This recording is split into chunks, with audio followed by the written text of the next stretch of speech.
Bonjour à tous, c'est Roland pour une nouvelle vidéo. Aujourd'hui on va faire la paire USD-CHF, donc le dollar américain contre le franc suisse. Paire, donc les cours se sont renforcés, le dollar s'est fortement renforcé contre le franc suisse sur les dernières semaines, ici comme on peut le constater sur toute cette période, sur toute cette zone. On a vraiment eu une accélération très forte et très typée, alors on va expliquer un petit peu pourquoi. Alors je l'ai fait une vidéo sur l'euro CHF il n'y a pas si longtemps. Si, il y a quand même un petit moment, hein, il y a quand même un petit moment. Mais c'était la même configuration, c'est-à-dire on avait une ETE renversée comme ça. Je vous fais le petit dessin, hein, c'est pas très joli, je vous l'accorde, mais je pense que la figure y est tout de même. Voilà, donc on a la première épaule à gauche, comme vous avez pu le constater visiblement. On a la tête ici, et accessoirement on avait l'épaule, la deuxième ici. Voilà, hein, je vous accorde, c'est pas très joli, c'est peut-être plus joli sur l'euro CHF. Mais ce qui est bien, c'est que ça a marché, hein. Et ça a marché sûrement dans les objectifs théoriques, puisqu'on voit que bon, on voit qu'on a une autre figure ici, hein, sur toute cette phase, on a une autre figure. On l'a cassé, ensuite on a eu un pullback, et ensuite ça a accéléré. Donc si on retrace les objectifs théoriques de la figure, donc la tête reportée au point correspondant de la ligne de coup, donc reporté au point de sortie. Bon, ça dépend, je pense qu'on peut reporter au pullback ou à l'autre, de toute façon c'est pareil.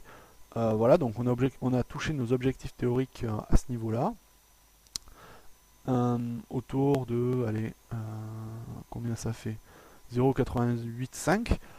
Donc ça s'est fait très rapidement, hein. Je pense que oui. Après voilà, là le trading n'était pas, je veux dire, facile parce qu'on avait quand même des mèches assez importantes, mais pour rentrer à ce niveau-là, là il y avait vraiment possibilité, hein. Je l'avais évoqué, on avait fait sur l'autre paire, sur le USD-CHF, sur l'euro CHF, et à la fois on rebondissait sur la M20 ici. Je vais la rematérialiser dans une couleur un peu plus vive parce que sinon on n'y voit rien. Donc voilà, vous voyez, on a eu un rebond à la fois sur ce niveau de résistance, de support, je dirais, mais après de la ligne de coup, et à la fois sur la M20.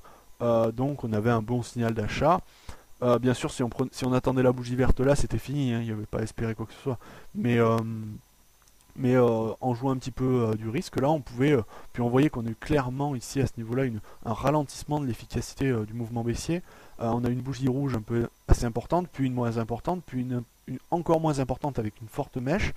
Donc, et ensuite, on a eu donc un marteau ici. Et ensuite, on a eu une bougie encore plus courte dans le corps. Et alors là, à partir de là, donc voilà, on avait vraiment une décroissance du mouvement baissier. On pouvait rentrer à mon avis à ce moment-là, ça valait le coup, et bon, si on l'a fait, ben, on a gagné beaucoup. Sinon tant pis, hein, de toute façon un trade, c'est pas la cata d'en rater un. Donc voilà, on a eu notre sortie, on a touché les objectifs théoriques et on les a dépassés récemment. Alors maintenant, pour moi, je pense qu'on a encore du potentiel haussier. Alors, on va effacer un petit peu tout ça, brièvement, voilà. Et on va se mettre sur une échelle de temps, voilà, on va revenir, on va être un peu plus large, voilà. Donc là on va tracer, vous voyez, donc ici on avait un canal, hein, dont on a parlé très très souvent. Euh, on est sorti de ce canal par le haut, hein, très, très joli ce canal. On l'a cassé, parti en accélération haussière. Donc on a pour moi une dynamique de retracement aussi encore à attendre qui peut être potentiellement encore élevée.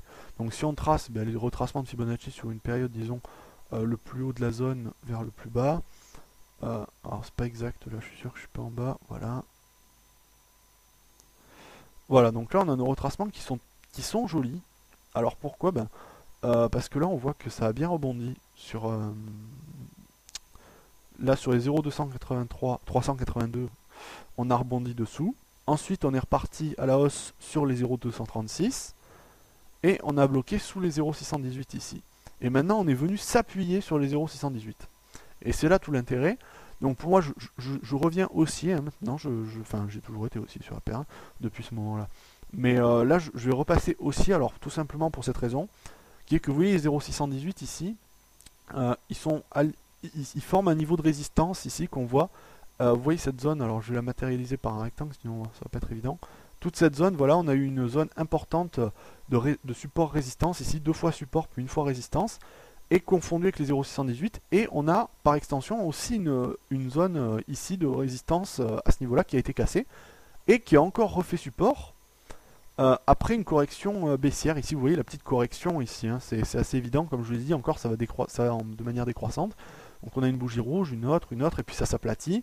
On reste posé dessus, exactement sur la zone des 0,618, hein, pas un millimètre de plus. Et là on a une accélération haussière sur la journée de vendredi qui vient passer au-dessus du mini range ici qu'on a sur cette zone là. On est passé vraiment au-dessus. Donc pour moi, là on peut vraiment repasser aussi sur la paire, hein. Encore une fois, je pense que là, même si on a passé les objectifs théoriques de l'ETE, renversé, on peut repasser aussi pour chercher une nouvelle dynamique jusqu'au, à mon avis, 0,764. Et vous remarquerez que les Fibonacci ici est très bien matérialisé parce que les 0,764 sont aussi une zone très importante. On va le voir là très rapidement. Vous voyez donc là, toute cette zone ici, hop, eh bien on a deux supports ici, un là, une résistance là et une autre résistance là. Donc pour moi les 0,764, si on veut trader à l'achat, il ne faut pas aller plus loin. Après on verra, mais là on peut trader à mon avis à l'achat, placer son stop un petit peu en dessous de la bougie verte à la limite. Ça fait pas un gros ratio, ça doit faire du 2 peut-être même pas. Et aller chercher 0,764 là-bas. Si on veut, on peut couper la moitié puis laisser courir derrière. Mais je pense qu'il vaut mieux tout clôturer à ce moment-là. Mais pour ce qui est de la position, je pense qu'il faut. C'est intéressant là de prendre. Je ne vais pas donner de conseils hein, parce que souvent, des fois, ça me retombe dessus. Mais là, on a un bon niveau pour à mon avis, prendre une position à l'achat. Dès à présent, dès l'ouverture de demain, je pense que, enfin de ce soir, cette nuit, je pense qu'il y a moyen de faire une bonne position acheteuse sur l'USD CHF. Ça me paraît très envisageable. Voilà, voilà. Donc, j'espère que cette vidéo vous aura plu. Et bien sur ce, je vais vous dire à bientôt, hein.